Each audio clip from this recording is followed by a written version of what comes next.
आज इथे मी वड्या बनवलेल्या आहे. अशा वड्या ज्या आतून पोकळ होतात, म्हणजे आपण त्या सुकवल्या की पोकळ होतं. बघा अशा प्रकारे माझ्या मुलींनी त्याचा खालचा भाग जो आहे तो तोडला, पोकळ कशा झाल्यात म्हणून बघायला. तर अशा त्या आतपर्यंत पूर्ण पोकळ झालेल्या आहेत.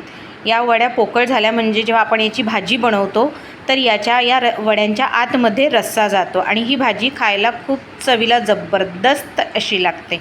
तर मग या वड्या मी कशा केल्या आहेत त्या आपण बघूया. तर रेसिपीला सुरुवात करूया. सुरुवात करण्याआधी तुम्ही जर ही रेसिपी फेसबुकवर बघत असाल तर माझ्या पेजला फॉलो करा आणि यूट्यूबवर बघत असाल तर माझ्या चॅनलला सबस्क्राईब करा. त्याचबरोबर लाईक, शेअर आणि कमेंट नक्की करा. हॅलो फ्रेंड्स, मी लतिकाच किचनमध्ये तुमचं स्वागत आहे. इथे मी उडदाची डाळ घेतलेली आहे. 2 वाटी उडदाची डाळ घेतली आहे. तुम्हाला जेवढी वाटेल तुम्ही तुमच्या हिशोबाने कमी जास्त घेऊ शकता. त्याला मी स्वच्छ 2 पाण्याने धुवून घेतलेलं आहे आणि त्यात पाणी घालून वरपर्यंत पाणी घालून याला रात्रभर भिजत ठेवलेलं आहे. तर आता याला रात्रभर भिजत ठेवूया.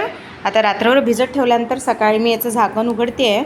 रात्री मी झाकण झाकूनच ठेवलेलं होतं कारण की आपल्याकडे पाल वगैरे असते किंवा किडे वगैरे पडायला नको म्हणून. तर आता सकाळी मी याला स्वच्छ अशा अजून 2 पाण्याने धुवून घेते आणि पाणी निथळायला चाळणीत ठेवून देते आहे. बघा अशा प्रकारे, म्हणजे खालती याचं पाणी पूर्णपणे निघून जाणार आणि याला जो वास लागलेला पाण्यात भिजलेला याचा तो पण निघून जातो. तर आता याला मिक्सरच्या पॉटमध्ये आपण छान अगदी बारीक चिक्कण अशी वाटून घ्यायची आहे. हवं तर तुम्ही पाट्यावर वाटू शकता किंवा मग आजकाल याची दळणाची मशीन येते उडदाची डाळ वगैरे दळायची, तुम्ही त्यावरसुद्धा जास्त क्वांटिटी असेल तर त्यावरसुद्धा मशीनवर दळून आणू शकता. तर माझी काही जास्त डाळ नव्हती त्यामुळे मी घरीच मिक्सरमध्ये वाटून घेतली. बघा अशी एकदम चिक्कण अशी वाटून घ्यायची, अगदी सॉफ्ट. आता याला काय करायचं आहे, मेन प्रोसिजर आता सुरू होणार. याला एका परातीत किंवा ताटात घेऊन घ्यायचं आणि याला आपल्याला खूप फेटायचं आहे. खूप फेटल्यामुळे ही डाळ होते एकदम हलकी.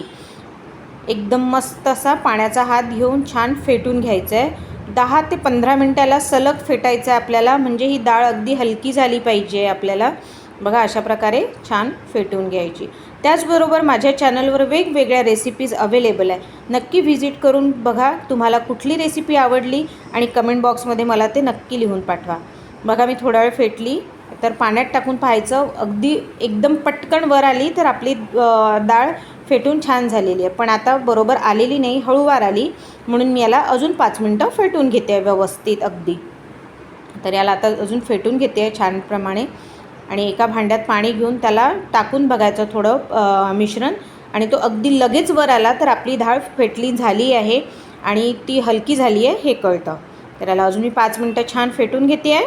बघा अशा प्रकारे व्यवस्थित मस्त फेटून घ्यायची आहे, म्हणजे ती डाळ अगदी हलकी अशी होते. तर आता याचं 5 मिनटं माझं फेटून झालेलं आहे. आता मी परत त्या पाण्यात टाकून बघते डाळ, थोडंसं मिश्रण डाळीचं वाटलेलं. तर बघा इथे एकदम भरकन अशी खाली जातच नाही, वरतीच तरंगेल ही. बघा वरच्या वर तरंगलेली आहे डाळ. तर आपली ही डाळ झालेली आहे. आता हे ताटातली डाळ मी वाटलेली जे डाळ आहे ती मी एका साईडनी लावून घेते आहे. बघा अशा प्रकारे एक साईडनी मी पूर्ण लावून घेतली. इकडे मी गॅलरीत एक खाली चादर टाकली, त्यावर मी ओढणी टाकलेली आहे. गावाकडे आमच्याकडे परडे असतात तर परड्यांवरती ओढणी किंवा चादर टाकून केल्या जाते. माझ्याकडे इथे परडे नाही आहेत तर मी गॅलरीत खाली एक दरी टाकली आहे, त्यावर मी ओढणी घातलेली आहे. ओढणी तुम्ही ओली करून घट्ट पिळून मग ती अंथरायची आहे, म्हणजे संध्याकाळला जेव्हा आपण या वड्या काढतो त्या अगदी लगेच निघतात. तर आता याचं टाकण्याची प्रोसिजर पण थोडी वेगळी आहे.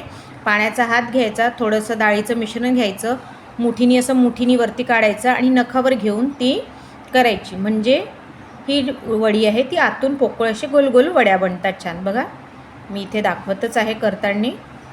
आणि थोड्या अंतरावर टाकायच्या, म्हणजे एकमेकाला त्या वड्या चिपकल्या नाही. अशी मूठ पिळून घ्यायची आणि अलगद नखाणी घेऊन त्याला टाकायची अशा प्रकारे, आणि अल्लोग टाकायच्या. एकमेकाला चिपकल्या तर त्या तुटतात आणि मग छिद्र होते. तर अशा प्रकारे मी सर्व वड्या टाकून घेतलेल्या. बघा सर्व वड्या अल्लोग आहेत, एकमेकाला कुठलीही वडी चिपकलेली नाही आहे.